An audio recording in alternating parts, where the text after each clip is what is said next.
Sa mga kababayan po namin, iniimbitahan po namin kayo sa pagdalo sa Palarong Pambansa 2026 dito po sa Agusan del Sur. To my fellow Filipinos, kami dito sa probinsya ng Agusan del Sur, we are very proud and honored to host the 2026 Palarong Pambansa.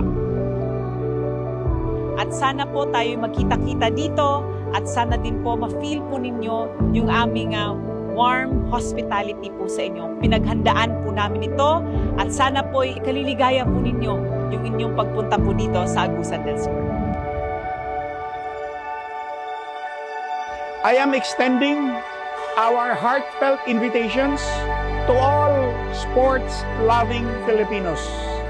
Let us watch our young athletes unfold their might and talents in the field of sports. Suportahan po natin ang kabataang Pilipino. Mula sa kanila, manggagaling ang susunod na henerasyon ng mga leaders ng ating bansa.